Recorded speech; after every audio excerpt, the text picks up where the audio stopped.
पहली वाली वीडियो में हम SN1 खत्म कर चुके थे। अब है SN2 क्रियाविधि। SN2 अभिक्रिया केवल एक ही स्टेप में कंप्लीट होती है और एक ही स्टेप में कितने अणु भाग लेते हैं, 2 मॉलिक्यूल भाग लेते हैं।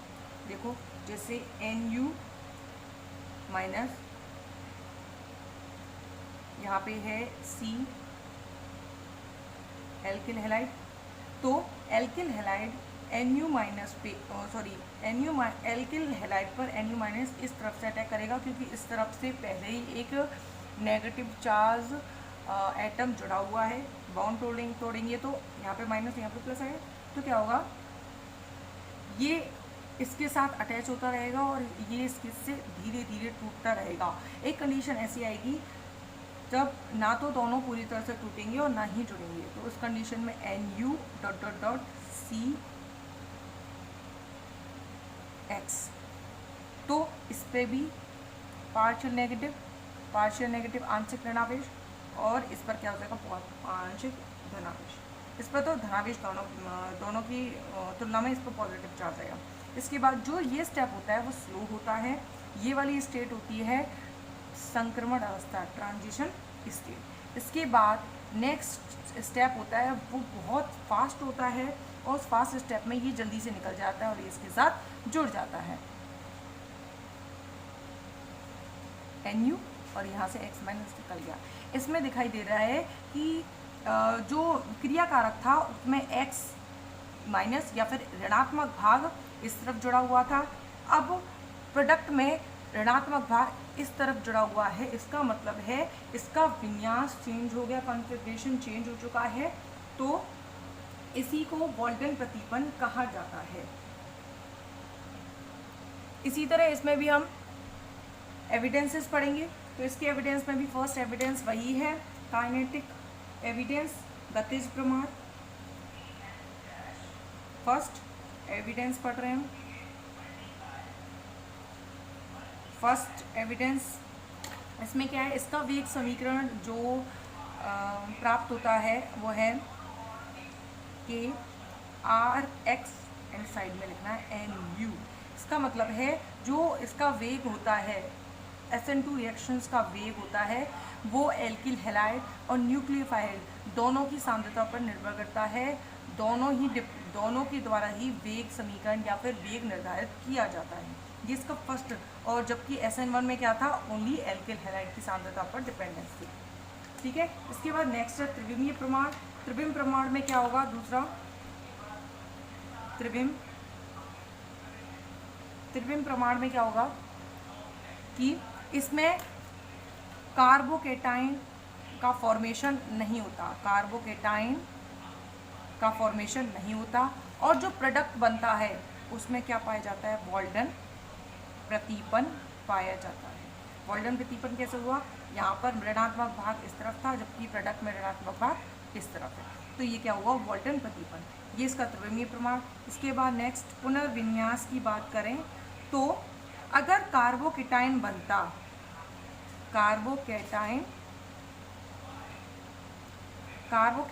रहा होता तो उस कंडीशन में पुनर्विन्यास की संभावना थी, क्योंकि less stable carbocation most stable या मोर स्टेबल कार्बोकेटाइन में चेंज होकर प्रोडक्ट को बनाता है। इसमें कार्बोकेटाइन नहीं बन रहा तो पुनर्विन्यास की संभावना भी नहीं होती। तो ये SN2 रिएक्शन हो गई कंप्लीट। इसके बाद इसमें बीच में इसका ग्राफ और रह गया था। इस ग्राफ में क्या होगा, इसमें भी हम क्या कर रहे हैं, एल्किल हैलाइड के साथ न्यूक्लियोफाइल की रिएक्शन करवाएं, तो Nu और C, और यहाँ पर क्या लगा था, एल्किल हैलाइड के साथ पहले Nu जोड़ा, लास्ट प्रोडक्ट में क्या हो जाएगा,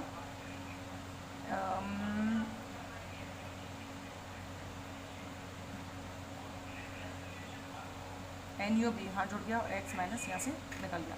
तो इससे इसके बीच में केवल एक संक्रमण अवस्था आती है, कौन सी है, वो भी Nu dot dot dot C dot dot dot X। तो ये क्या है, इसकी एक संक्रमण अवस्था हो गई, और इसमें प्रोडक्ट में क्या हो गया, वॉल्टन प्रतीपन। ये इसका एनर्जी डायग्राम हो गया। अब इसके बाद नेक्स्ट टॉपिक है कि जो SN1 SN2 अभिक्रियाएं होती हैं उनके वेग को कौन कौन प्रभावित करता है, उनके वेग को कौन प्रभावित करता है। तो पहले मैं लिखती हूँ। अब इस टॉपिक में हम SN1 और SN2 रिएक्शंस के वेग को निर्धारित करने वाले कारक पढ़ेंगे और SN1 के साथ साथ SN2 को भी हम पढ़ते जाएंगे टॉपिक वाइज। तो फर्स्ट है क्रिया का स्ट्रक्चर ऑफ रिएक्टेंट, क्रिया कारक की संरचना। फर्स्ट इसमें क्या होता है, SN1 जो रिएक्शंस होती है, SN1 रिएक्शंस में कार्बोकेटाइन बनता है। तो जिस क्रिया कारक से स्टेबल कार्बोकेटाइन बनता है वह SN1 अभिक्रियाएं संपन्न करते हैं और कार्बोकेटाइन जितना अधिक स्थायी होता है क्रिया कारक की क्रियाशीलता उतनी ही ज़्यादा होती है। मतलब कि कोई क्रिया कारक है, इस क्रिया कारक के द्वारा फर्स्ट, हम इसे क्रिया कारक फर्स्ट नाम ले रहे हैं, ठीक है, और सेकंड क्रिया कारक ले रहे हैं। दो क्रिया कारक है, फर्स्ट और सेकंड। इस क्रिया कारक के द्वारा एक जो कार्बोकेटाइन बनता है वो इसकी तुलना में अस्थायी होता है। तो मैं लिख देती हूँ लेस स्टेबल, या फिर लिख देते हैं 1 डिग्री लिख देते हैं, और यहाँ लिखते हैं मोर स्टेबल, तो यहाँ 3 डिग्री। तो क्रिया कारक के द्वारा पहली बात तो ये है कि कार्बोकेटाइन बनेंगे। SN1, हम SN1 की बात कर रहे हैं। तो क्रिया कारक के द्वारा कार्बोकेटाइन बनेंगे। जिस क्रिया कारक के द्वारा स्थायी कार्बोकेटाइन, जैसे स्थायी इन दोनों में कौन सा है, ये हम यहाँ कार्बोकेटाइन लिख देते हैं कार्बो। तो 3 डिग्री कार्बोकेटाइन किस द्वारा बन रहा है, क्रिया कारक सेकंड के द्वारा। तो इसका मतलब क्या है, क्रिया कारक सेकंड जल्दी से टूटेगा और मोर स्टेबल कार्बोकेटाइन बनाने को प्रायोरिटी देगा। तो कौन सा क्रियाशील, अगर इन दोनों में हम क्रियाशीलता देखें तो ये क्रियाशीलता ज़्यादा होगी, जल्दी से रिएक्टिव होकर मोर स्टेबल कार्बोकेटाइन बनेगा। लेकिन ये थोड़ा लेस स्टेबल कार्बोकेटाइन बनाता है, तो इसीलिए ये थोड़ा कम रिएक्टिव। तो इन दोनों में स्टेबल कार्बोकेटाइन तो ये है, और लेकिन इन दोनों में स्टेबल रिएक्टेंट क्या है, ये रिएक्टिव है और ये स्टेबल है, ठीक है। तो इसी में बताया है कि जो क्रिया कारक जल्दी से स्थायी कार्बोकेटाइन बनाता है वो ज़्यादा क्रियाशील होता है, और जो कम स्थायी बनाता है वो कम क्रियाशील होता है या फिर स्थायी होता है, ठीक है। इसके बाद अब SN1 की बात हो गई। इसके बाद SN2 की ही बात करें तो इसमें जो SN2 रिएक्शंस होती हैं उसमें SN2 रिएक्शंस में क्या बनता है, संक्रमण अवस्था बनती है। SN2 रिएक्शंस में संक्रमण अवस्था बनती है। तो जो क्रिया कारक स्थायी संक्रमण अवस्था बनाता है वह SN2 रिएक्शन संपन्न करता है। तो हमें इसमें क्या चाहिए, स्टेबल ट्रांजिशन स्टेट चाहिए। जो क्रिया कारक स्टेबल ट्रांजिशन स्टेट बनाएगा वो SN2 रिएक्शन संपन्न करता है। अतः तो जो क्रिया कारक स्टेबल ट्रांजिशन स्टेट बनाएगा वो जल्दी से SN2 रिएक्शंस देगा, जो लेस स्टेबल बनाएगा वो उसके बाद, ठीक है। तो जो अगर हम पहले इसमें एल्केल हैलाइड की क्रियाशीलता का क्रम देखें तो सबसे ज़्यादा एल्केल हैलाइड कौन सा क्रियाशील होगा, 3 डिग्री, क्योंकि 3 डिग्री एल्केल हैलाइड जो रिएक्टेंट मानेंगे हम वो जल्दी से रिएक्टिव होगा, टूटेगा, और 3 डिग्री कार्बोकेटाइन। तो 3 डिग्री, 2 डिग्री, 1 डिग्री, और लास्ट में एल्किल हैलाइड टूटकर, मेथिल हैलाइड टूटकर कार्बोकेटाइन बनाएगा।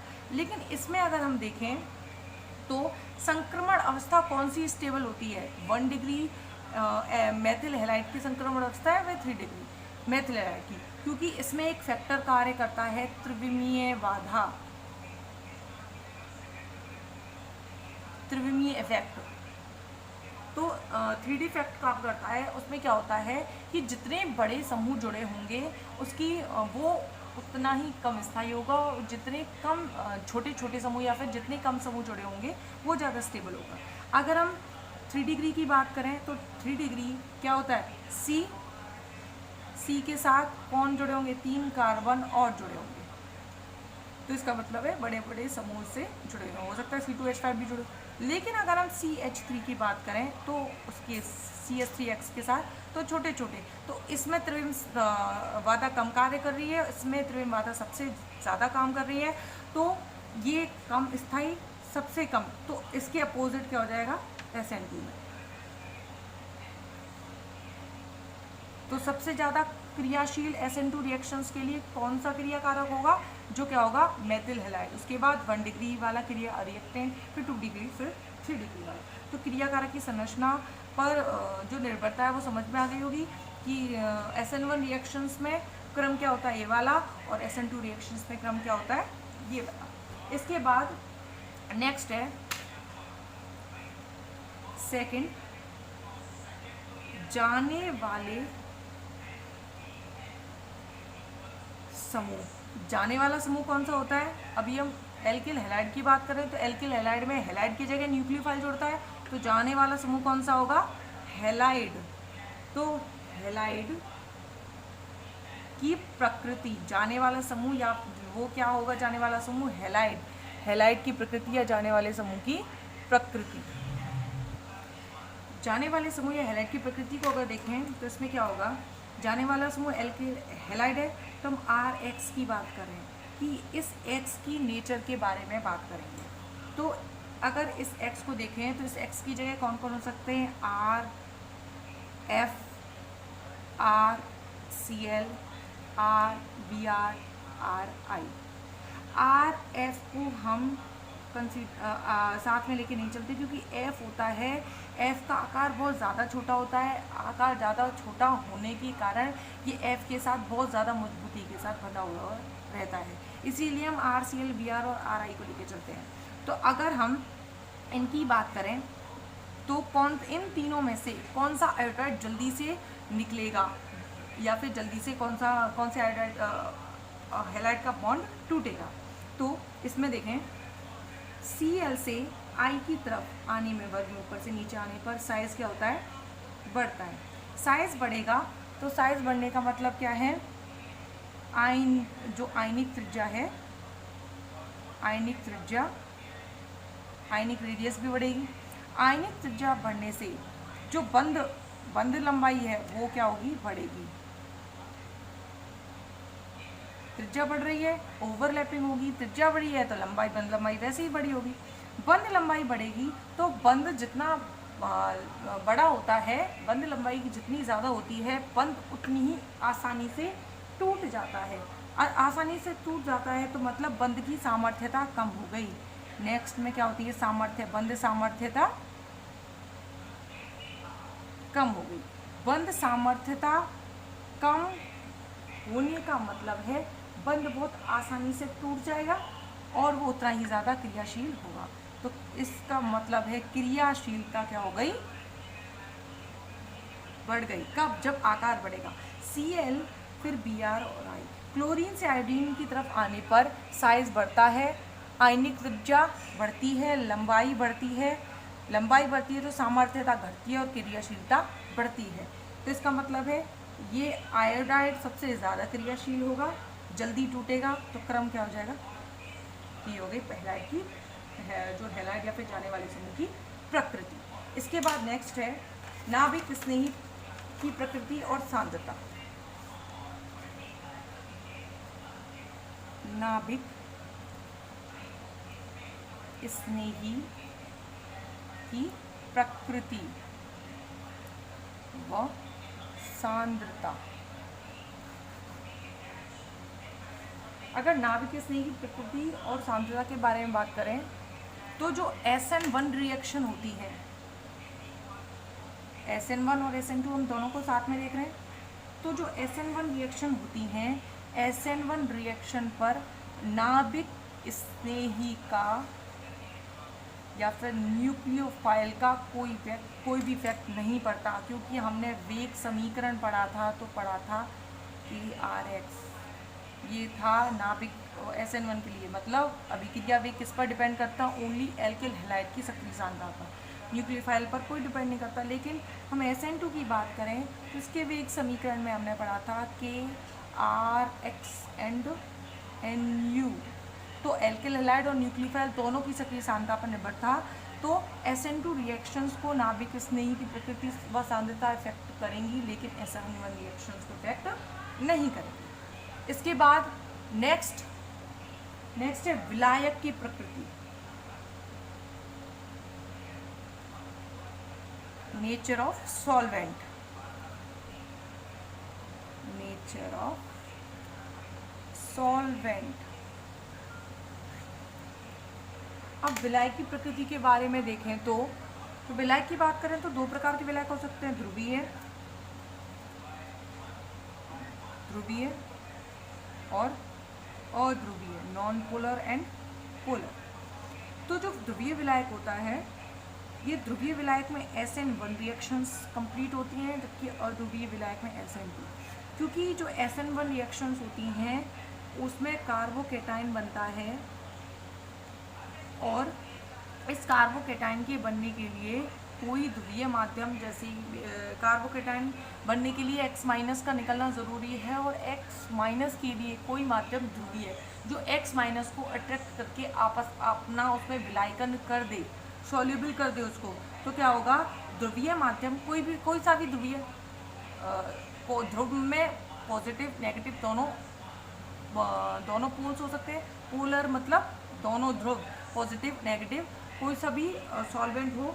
तो ध्रुवीय में अगर SN1 की बात करें तो SN1 रिएक्शन में कार्बोकेटाइन बनता है, और कार्बोकेटाइन बनने के लिए माध्यम का ध्रुवीय होना ज़रूरी है, जिससे X- को आसानी से अलग किया जा सकती हो और X- उस विलायक में विलय हो जाए।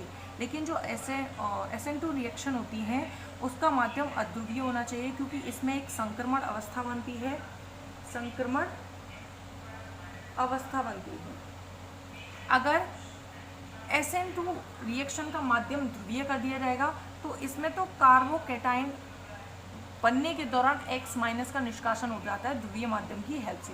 लेकिन इस अध्रुवीय माध्यम में एक ही स्टेप में रिएक्शन कंप्लीट होती है, और उसी स्टेप में जो बीच में संक्रमण अवस्था बन रही होगी, ध्रुवीय माध्यम अगर प्रयोग करेंगे तो वो उसमें उसी में इस अवस्था का विलायकन हो जाता है। अर्थात कहें कि जो SN2 रिएक्शन है उसमें अगर माध्यम ध्रुवीय लिया तो जो फर्स्ट स्टेप में एक साथ नाभिक स्नेही को यूज़ कर रहे थे, तो ध्रुवीय माध्यम का आयन न्यूक्लियोफाइल के चारों ओर जुड़ जाएगा और न्यूक्लियोफाइल को ले जाएगा। जब न्यूक्लियोफाइल ही नहीं रहेगा तो अभिक्रिया कैसे संपन्न होगी। मतलब जैसे SN1 की बात करें तो SN1 में न्यूक्लियोफाइल को हम सेकंड स्टेप में जोड़ते हैं, स्टेप सेकंड में जोड़ते हैं, ठीक है। न्यूक्लियोफाइल को हम कब जोड़ते हैं, सेकंड स्टेप में। लेकिन अगर हम स्टेप फर्स्ट की बात करें तो स्टेप फर्स्ट में पहले क्या होता है, एल्किल हैलाइड टूटता है और क्या बनता है, कार्बोकेटाइन बनता है। इस दौरान आसानी से माध्यम ध्रुवीय रखेंगे तो मानो कि उसमें धनायन है, वो यहाँ से X- को धनायन के रूप में लेके चल जाएंगे और कार्बोकेटाइन बना देंगे। नेक्स्ट स्टेप में न्यूक्लियोफाइल ले लेंगे और अटैक कर लेगा। लेकिन अगर इसमें किया तो क्या होगा, दोनों एक ही स्टेप में कंप्लीट होंगी। यहाँ पर NU लिया, माध्यम ध्रुवीय ले लिया, तो इस NU के साथ NU- है तो पॉजिटिव आवेश आकर इसके चारों तरफ जुड़ जाएंगे और इसका विलायकन कर देंगे। अब इसके साथ NU- कैसे जुड़ेगा, तो विलायक की प्रकृति पर दोनों अभिक्रियाओं की निर्भरता होती है। यहाँ पर जो SN1 व SN2 अभिक्रियाओं के वेग को निर्धारित करने वाला हैं वो खत्म हो गए। इसके बाद नाभिक स्नेही प्रतिस्थापन अभिक्रियाओं के एग्जाम्पल्स पढ़ेंगे। तो हम एग्जाम्पल्स शुरू करते हैं, एग्जाम्पल्स पढ़ते हैं। नाभिक स्नेही प्रतिस्थापन अभिक्रियाओं के एग्जाम्पल्स।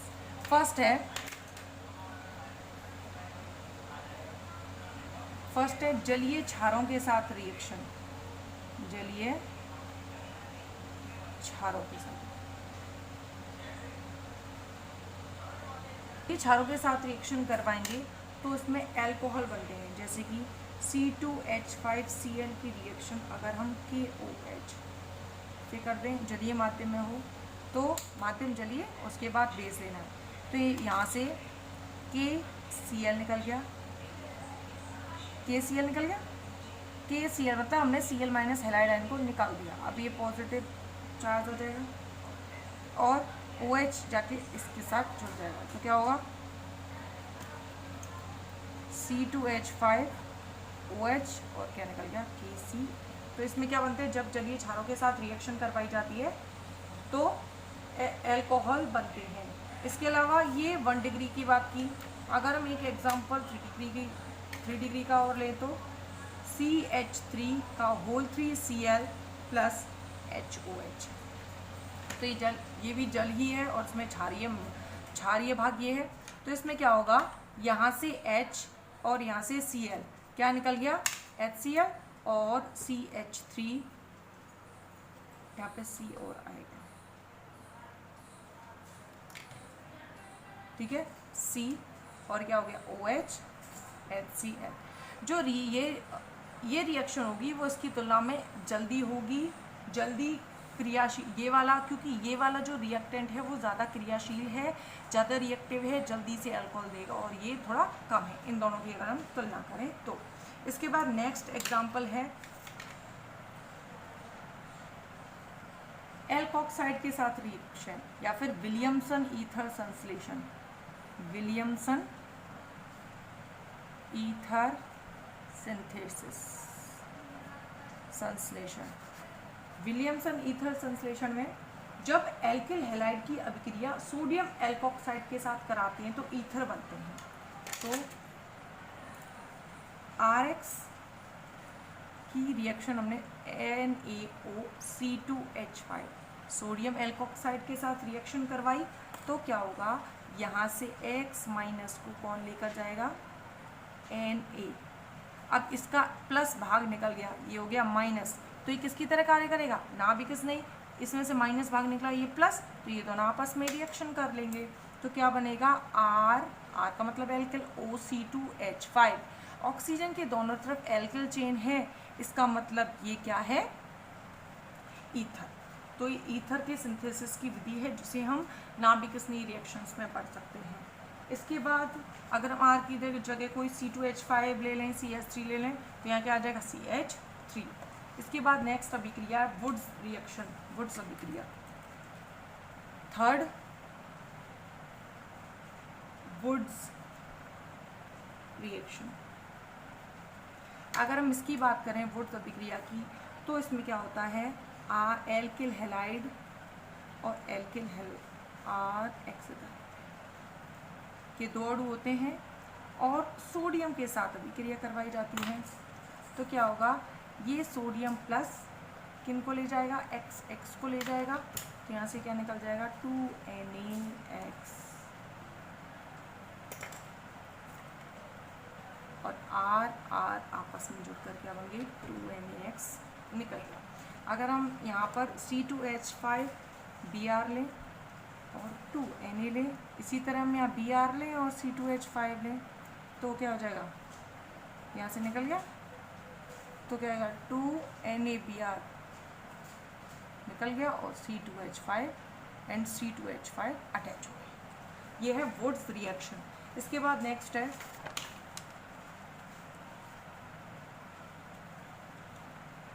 D एल्किल हैलाइड का अपचयन। अब हम पढ़ेंगे रिडक्शन ऑफ एल्किल हैलाइड। क्या होगा रिडक्शन, मतलब हमें लिथियम एल्यूमिनियम हाइड्राइड की उपस्थिति में हाइड्रोजन जोड़ने।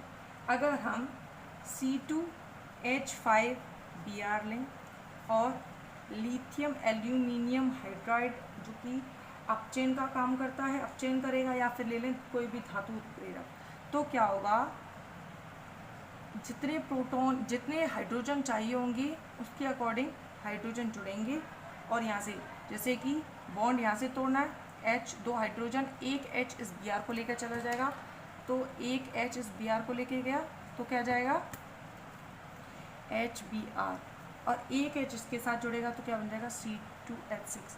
तो अपचयन में हाइड्रोजन का योग होता है और हाइड्रोजन के योग के दौरान एल्किल हैलाइड टूटा है और हाइड्रोजन जुड़ने से क्या बन गया, इसमें एल्केन बन गई। इसके बाद नेक्स्ट रिएक्शन सोडियम एल्काइनाइड के साथ अभिक्रिया, सोडियम एल्काइनाइड। इसके बाद नेक्स्ट रिएक्शन है सोडियम एल्काइनाइड से अभिक्रिया। तो क्या होगा, C2H5Br प्लस सोडियम एल्काइनाइड, ये हो गया। अगर हम इसके इस वन को तोड़ेंगे जिस पर पॉजिटिव और इस पर नेगेटिव, तो पॉजिटिव होगा और ये क्या होगा, नेगेटिव। अब इसमें क्या होगा, यहाँ से Br और यहाँ से NaBr निकल गया और C2H5 CCH3 फॉर्म हो गया और क्या निकल गया, Na। तो एल्किल हैलाइड कौन कौन सी रिएक्शंस दे सकते हैं, वो सारी रिएक्शंस के एग्जांपल हैं ये। इसके बाद नेक्स्ट रिएक्शन सल्फाइड लवणों के साथ रिएक्शन। इसमें हमें सोडियम के जो सोडियम लवण है उनसे अभिक्रिया करवाएं, जैसे सोडियम हाइड्रोजन सल्फाइड या फिर थायोल के सोडियम लवण, सोडियम हाइड्रोजन सल्फाइड लवण या थायोल के सोडियम लवण। तो मैं पहले एग्जांपल लिख देती हूँ सारे। NaSH, ये है सोडियम हाइड्रोजन सल्फाइड, ये है NaCS3, ये है थायोल के सोडियम लवण। अगर यहाँ Na2S लेकिन ये थायोल के सोडियम लवण है Na2। तो अब हमने C2H5Br की रिएक्शन इसके साथ भी हो सकती है, इसके साथ भी हो सकती है और इसके साथ रिएक्शन होगी। 2 सोडियम है इसीलिए 2 एल्किल हैलाइड आएगा। इसमें क्या होगा, NaBr के साथ निकलेगा, NaBr के साथ क्या, और इसमें Br और Na2Br। तो इसमें क्या बनेगा प्रोडक्ट, C2H5SH, इसका नाम होता है एथेन थायोल। NaBr तो निकलेगा ही सब प्रोडक्ट के रूप में। इसमें क्या है, C2H5SCS3 और इसमें क्या बनेगा, C2H5SC2H5। इसमें भी NaBr निकल गया और इसमें क्या निकला, 2NaBr। इसका नाम क्या होगा, एथिल मेथिल थायो ईथर, क्योंकि अगर यहाँ O होता तो ईथर, S है तो थायो ईथर, और ये होगा डाई एथिल थायो ईथर। ठीक है, नोट्स में सभी के नेम लिखे हुए हैं। इसके बाद नेक्स्ट है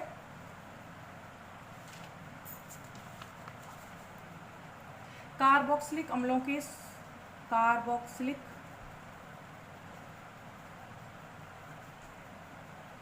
एसिड अम्लों के सिल्वर लवणों के साथ, सिल्वर लवणों के साथ रिएक्शन। ठीक है, तो क्या होगा, C2H5Br और हमें लेना है कार्बोक्सिलिक अम्ल का सिल्वर लवण से मतलब है कार्बोक्सिलिक अम्ल में H की जगह सिल्वर लवण में Ag लेना है। तो AgOCO, तो CS3COOH की जगह Ag। इसमें क्या होगा, Ag एंड यहाँ से Br, AgBr, तो क्या हो जाएगा, C2H5OOCCS3 एंड AgBr यहाँ पे मैंने निकाल दिया। इसके बाद नेक्स्ट साइनाइडों के साथ रिएक्शन। अगर साइनाइड के साथ रिएक्शन हो तो कैसे होगी, C2H5Br लिया, वही एल्किल हैलाइड किस किस के साथ अभिक्रिया करके कौन कौन से नए उत्पाद बनाता है। तो अगर हम KCl सोडियम साइनाइड के साथ रिएक्शन करवाएं तो यहाँ से KBr निकल जाएगा, तो इसमें क्या बन जाएगा, एथिल साइनाइड।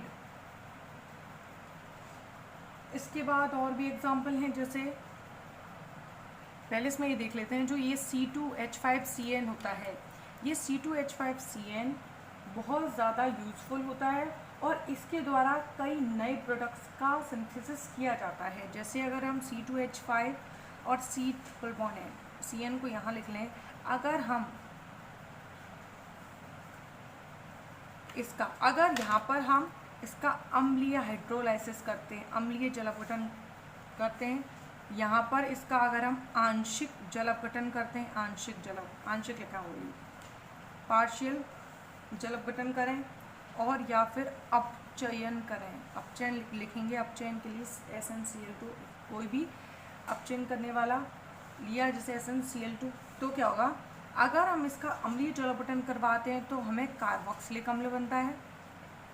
अगर हम आंशिक जल अपघटन करवाते हैं तो हमें C2H5OCO एमाइड बनता है। और अगर हम अपचयन करवाते हैं तो हमें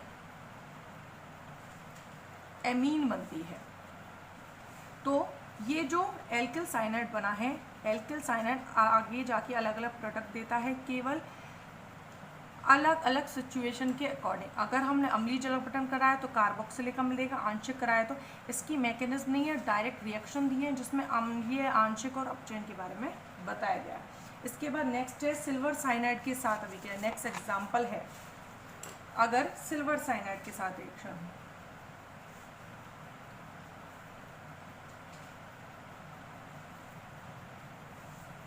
सिल्वर साइनाइड के साथ, अगर सिल्वर साइनाइड के साथ रिएक्शन हो, वही एल्किल मतलब एथिल ब्रोमाइड AgCN के साथ रिएक्शन, वही Ag यहाँ से, Br यहाँ से, AgBr निकल गया और क्या बन जाएगा, C2H5CN AgBr। इसके बाद इस अभिक्रिया में अगर देखें तो हमें हमारे अकॉर्डिंग AgBr निकल जाए और CN यहाँ पर जुड़ जाएगा, लेकिन ऐसा रिएक्शन में नहीं होता है। यहाँ पर NC जुड़ता है, मतलब बॉन्ड CN में C से नहीं बन के N से बनता है। अब इसका क्या रीज़न है? ये जो अभिक्रिया होती है, इस अभिक्रिया में ऐसे नाभिक्सनी रिएक्शन है तो कार्बोकेटाइन बनेगा। तो इस अभिक्रिया में जो कार्बोकेटाइन बनता है, फर्स्ट क्या हम रीज़न लिख रहे हैं इसका, ठीक है। तो कार्बोकेटाइन का फॉर्मेशन होता है। ये कार्बोकेटाइन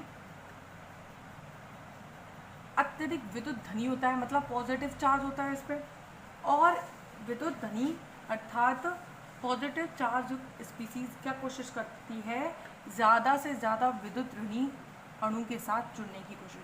अगर यहाँ C2H5 प्लस बन जाए और यहाँ CN में C और N की विद्युत दृढ़ता में अंतर देखें तो N की विद्युत दृढ़ता बहुत ज़्यादा होती है और C की विद्युत दृढ़ता बहुत कम होती है, अर्थात ये ऋणावेश को बहुत ज़्यादा धारण किए हुए थे। तो क्या होगा, ये C2H5 जो कार्बोकेटाइन बनेगा, C2H5 से जो कार्बोकेटाइन बनेगा वो C से बॉन्ड ना बनाकर N से बॉन्ड बनाकर आइसोसाइनाइड बनाता है, और साथ ही साथ सिल्वर और कार्बन। इसके अलावा साथ ही साथ अगर इसका और रीज़न देखें तो ये जो AgCN, Ag और CN के बीच में बॉन्ड होता है, अगर हम बॉन्ड करें तो ये इस बॉन्ड की जो नेचर होता है वो कोवलेंट नेचर होता है, सह संयोजक प्रकृति होती है, आयनिक प्रकृति नहीं होती। अगर हम इस बॉन्ड को तोड़ें तो CN माइनस Ag प्लस आना चाहिए है, लेकिन ऐसा नहीं होता। ये बॉन्ड आयनिक प्रकृति का नहीं होकर सहसंयोजक प्रकृति का होता है, तो इस बॉन्ड के टूटने पर आयंस नहीं बनते, इसीलिए बॉन्ड ये तोड़ा जाता है। ये बॉन्ड, अगर बॉन्ड के इलेक्ट्रॉन इस पे गए तो इस पे माइनस, मतलब ये ऋणात्मक युक्त स्पीसीज है, और इसीलिए C2H5 इसकी तरफ इधर से बंध बनाती है और कार्बन इसके साथ जुड़े हुए रहता है, और ये AgBr के साथ निकल जाता है, ठीक है। तो सिर्फ ये याद रखना है कि Ag और कार्बन, दूसरा रीज़न Ag और C के बीच में सहसंयोजक बंध है, इसके टूटने पर आयन नहीं बन पाते। तो अगर आयन ही नहीं बने तो धनावेश ऋणावेश पर आक्रमण कैसे करेगा, या फिर जो ऋणावेश है न्यूक्लियोफाइल के रूप में काम करेगा वो कैसे कर पाएगा अपना काम। इसीलिए क्या होता है, इसके अलावा जो कार्बोकेटाइन बनता है, कार्बोकेटाइन अधिक विद्युत ऋणी, जो अधिक विद्युत ऋणी होता है वो अधिक विद्युत ऋणी के साथ रिएक्शन करता है। तो अधिक विद्युत ऋणी नाइट्रोजन के साथ जुड़ना चाहता है, इसीलिए बंध N की तरफ से बनता है, इसलिए C2H5 NC बॉन्ड बन के आइसोसाइनाइड बनता है।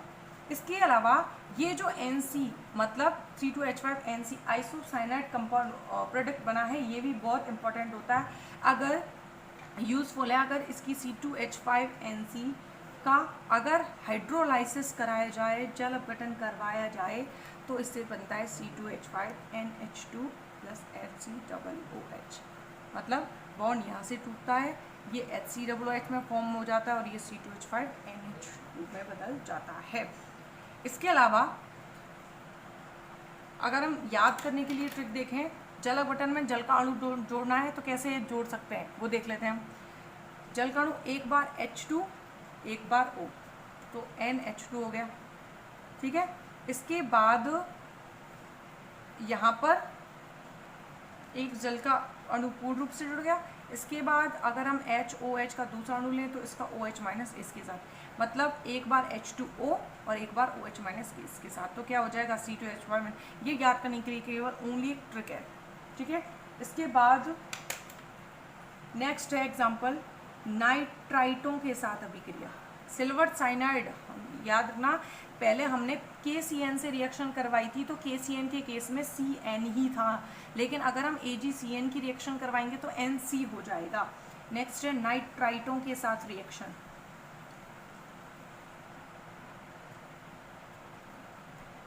नाइट्राइटों के साथ अभिक्रिया करवाएंगे तो एग्जाम्पल C2H5Br प्लस NaNO2, ये हो गया सोडियम नाइट्राइट, और ये हो गया AgNO2। अगर आगे रिएक्शन करवाएंगे तो इसमें तो बनेगा C2H5NaBr निकलेगा, NO2 प्लस NaBr। ये सेम पोटेशियम साइनाइड और सिल्वर साइनाइड वाली कंडीशन है, क्या निकलेगा Br और Na, इजी निकल गई। लेकिन अगर इस वाली सिचुएशन को देखें तो इसमें बनेगा C2H5ONO, मतलब बॉन्ड N से नहीं जुड़ेगा, बॉन्ड किससे जुड़ेगा, O से, तब जाके AgBr निकलेगा। फिर इस अभिक्रिया में देखें तो इस अभिक्रिया में भी जो कार्बोकेटाइन बनेगा वो कार्बोकेटाइन अधिक विद्युत ऋणी ऑक्सीजन FON में ऑक्सीजन की विद्युतता ज़्यादा होती है, तो ऐसा इसमें भी हो सकता है। लेकिन इसमें वही दूसरा रीज़न देखने की कोशिश करें तो वही दूसरा रीज़न होता है कि इन दोनों के बीच में लगभग सहसंयोजक बॉन्ड हो। लेकिन अगर कुल मिलाकर दोनों अभिक्रियाओं में अंतर देखें तो मेन जो अंतर, इसके अलावा जो अंतर होता है, एक अंतर तो इसमें क्लैरिफाई हुआ, लेकिन इसमें जो मेन अंतर होता है वो ये है कि इसमें कार्बोकेटाइन बनेगा, कार्बोकेटाइन विद्युत धनी, मतलब बहुत ज़्यादा धनावेश युक्त है, तो वो चाहेगा बहुत ज़्यादा ऋणावेश युक्त, मतलब जो सभी सारे ऋणावेश को अपनी तरफ खींच के रखे, अधिक विद्युत ऋणी के साथ रिएक्शन करेगा। तो NO2 में ऑक्सीजन ज़्यादा विद्युत ऋणी है, इसीलिए पहले ऑक्सीजन के साथ बंध बनाएगा और फिर बचे कुछ NO उसके साथ जुड़ जाएंगे। लेकिन इसमें क्या होता है, ये जो C2H5Br है, जब NaNO2 सोडियम नाइट्राइट से रिएक्शन करता है तो इस रिएक्शन में जो NaNO2 सोडियम नाइट्राइट होता है, तो यह इतना अत्यधिक इसमें घुलनशील होता है कि कार्बोकेटाइन बनने का मौका ही नहीं बनता। अगर कार्बोकेटाइन बनने का मौका मिलता तो रिएक्शन इसी तरह बनती, लेकिन इसमें क्या होता है, जल्दी से रिएक्शन करके NaBr का निष्कासन कर देता है और ये उत्पाद बनाता है। क्यों? क्योंकि जल्दी से रिएक्शन करके कार्बोकेटाइन बनने की पोजीशन ही नहीं बनती है, और कार्बोकेटाइन नहीं बनता तो उस कंडीशन में अब जो N बंध है वो N के साथ बनता है। तो हम ये कैसे देख सकते हैं, अगर हम दोनों को क्लैरिफाई करना चाहें तो ये SN2 मैकेनिज्म के बेसिस पे होगी और ये SN1 कार्बोकेटाइन का बनना है SN1। तो हम एक रीज़न ये भी दे सकते हैं कि SN1 द्वारा रिएक्शन कंप्लीट होती है जिसमें कार्बोकेटाइन नहीं बनता, और ये SN2 द्वारा और ये SN1 द्वारा होती है जिसमें कार्बोकेटाइन फॉर्म होता है, और कार्बोकेटाइन अधिक विद्युत ऋणी ऑक्सीजन के साथ जुड़ना चाहता है, इसीलिए ऑक्सीजन के साथ जुड़ जाता है। इसके बाद नेक्स्ट एग्जाम्पल है एरोमेटिक यौगिकों के साथ रिएक्शन। ये अभिक्रियाओं के प्रकार ही काफ़ी सारे एग्जाम्पल ही चल रहे हैं। नेक्स्ट एरोमेटिक यौगिकों के साथ रिएक्शन। एरोमेटिक यौगिकों के साथ जब रिएक्शन करवाते हैं एल्किल हैलाइड की, तो क्या है, एक हम बेंजीन लेते हैं CH3Cl। अगर हमने निर्जल AlCl3 की उपस्थिति में एल्किल हैलाइड की रिएक्शन करवाई तो इस बेंजीन का एल्किलीकरण हो जाता है, मतलब इसके साथ क्या जुड़ जाता है, एल्किल समूह। इसके अलावा एक और ले एरोमेटिक कंपाउंड जैसे OH और वही CH3Cl लें और सेम माध्यम रखें तो इस कंडीशन में ही एल्किलीकरण होगा। लेकिन OH के बेसिस पर OH कौन सा डायरेक्टिंग होता है, ऑर्थो और पैरा। तो ऑर्थो डायरेक्टिंग तो एक कंपाउंड में तो CH3 इधर जुड़ेगा और एक कंपाउंड में CH3 इधर जुड़ेगा, तो ऑर्थो और पैरा कंपाउंड बनने की संभावना होती है। ये इसका नाम है ऑर्थोक्रिसॉल और इसका नाम है पैराक्रिसॉल। ये सारे नेम में दिए हुए हैं। इसके बाद नेक्स्ट सारे जो एग्जांपल्स हैं इसी लेक्चर वीडियो में कंप्लीट कर लेते हैं। इसके बाद नेक्स्ट है सल्फाइटों के साथ अभिक्रिया, सल्फाइटों के साथ रिएक्शन। सल्फाइड चाहे वो सोडियम सल्फाइड हो, चाहे पोटेशियम सल्फाइड हो या अमोनियम सल्फाइड हो, सबके साथ रिएक्शन करके क्या देते हैं, एथिल सल्फोनेट। कोई सा भी सल्फाइड हो, एथिल सल्फोनेट देते हैं, सल्फोनेट बनाते हैं। जैसे एग्जांपल C2H5Br प्लस, हमने यहाँ सोडियम सल्फाइड लिया तो रिएक्शन होगी तो उसमें एक Br के साथ एक Na गया और ये कंपाउंड इसके साथ जुड़कर C2H5SO3Na प्लस NaBr, तो इसका नाम है सोडियम एथिल सल्फोनेट। क्या बनाया है, सोडियम एथिल सल्फोनेट का फॉर्मेशन किया है। इसके बाद नेक्स्ट एक दो एग्जाम्पल और हैं बचे हुए हैं, उन्हें भी कंप्लीट करते हैं। नेक्स्ट है हैलोजन विनिमय। ये हैलोजन विनिमय हमने पहले भी सिंथेसिस में पढ़ा था, विनिमय अभिक्रिया। तो उसमें हमने हैलोजन विनिमय में हमने सिंथेसिस में पढ़ा था एल्किल हैलाइड से ही हम एल्किल हैलाइड बना रहे थे, लेकिन सिर्फ हैलाइड आयन चेंज कर रहे थे। तो वो इसकी रिएक्शन में भी पढ़ सकते हैं। अगर हम एल्किल क्लोराइड की रिएक्शन सोडियम आयोडाइड से करवाएं तो क्या बनेगा, CH3INNaCl। इसी तरह हम C2H5Br लें और उसकी रिएक्शन KI से करवाएं तो K के साथ ये C2H5I&KI। तो हम आयोडाइड एल्किल आयोडाइड को NaI और KI दोनों से प्राप्त कर सकते हैं और एल्किल क्लोराइड और एल्किल ब्रोमाइड दोनों से ही प्राप्त कर सकते हैं, मतलब हमें सिर्फ आयोडाइड का विनिमय करना है। तो इसकी एक रिएक्शन। इसके बाद नेक्स्ट धातुओं के साथ रिएक्शन। धातुओं के साथ रिएक्शन तो एल्किल हैलाइड कुछ धातु जैसे जिंक या मैग्नीशियम के साथ जो अभिक्रिया करके कार्बधात्विक ऑर्गेनोमेटेलिक कंपाउंड बनाते हैं, जैसे 2C2H5Br, ये ले लिया एल्किल ब्रोमाइड। 2 जिंक के साथ। अब हम मैग्नीशियम के साथ दूसरा एग्जाम्पल में लिख लेंगे। शुष्क ईथर की उपस्थिति लेनी है। शुष्क ईथर की उपस्थिति में जब हम इसकी अभिक्रिया करवाएंगे तो क्या होगा, C2H5 2Zn प्लस ZnBr2। क्या होगा, यहाँ से एक Zn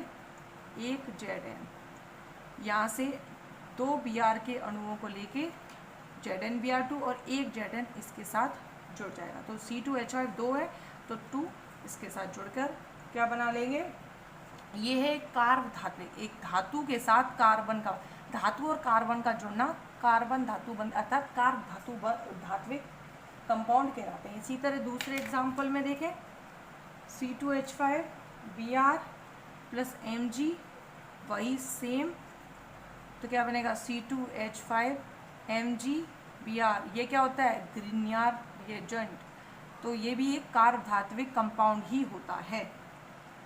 अब इसके बाद नेक्स्ट एक लास्ट और रह गई है रिएक्शन, अमोनिया के साथ रिएक्शन। अमोनिया के साथ रिएक्शन, अगर अमोनिया के साथ रिएक्शन देखें तो अमोनिया के साथ रिएक्शन में जब हम उच्च ताप पर एल्किल हैलाइड एल्कोहलिक अमोनिया के साथ अभिक्रिया करते हैं तो तीनों प्रकार के एमिनो का मिश्रण बनता है। हमें क्या करना है, एल्किल क्लोराइड लेना है और अमोनिया के साथ अभिक्रिया, अभी अमोनिया के साथ अभिक्रिया करवाई तो यहाँ 10 अणु इसके, कंडीशन है उच्च दाब और इसके अलावा उच्च दाब के अलावा माध्यम कैसा होना चाहिए, एल्कोहलिक करवाते हैं तो ये दोनों आपस में क्रिया करके अलग अलग प्रकार के एमीन्स बनाते हैं, जैसे 1 डिग्री 2 डिग्री वगैरह। तो देखते हैं, सभी का मिश्रण बना देना है केवल हमें। NH2 प्राथमिक एमीन, ये हो गए द्वितीयक एमीन। अब नेक्स्ट बना रहे हैं हम तृतीयक एमीन बन गई।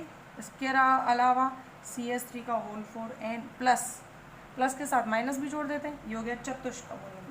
इसके अलावा एक और NH4 अमोनियम क्लोराइड। तो ये दोनों रिएक्शन इस कंडीशन पे करते हैं तो पूरा एक मिक्सचर प्राप्त होता है। ये एल्किल हैलाइड की जो भी एग्जाम्पल्स थे, मोस्टली सारे एग्जाम्पल्स कवर हो चुके हैं और यहाँ पर ये एग्जाम्पल्स कंप्लीट होते हैं। इसके बाद नेक्स्ट टॉपिक है क्लोरोफॉर्म, इसे हम नेक्स्ट लेक्चर वीडियो में स्टार्ट करेंगे।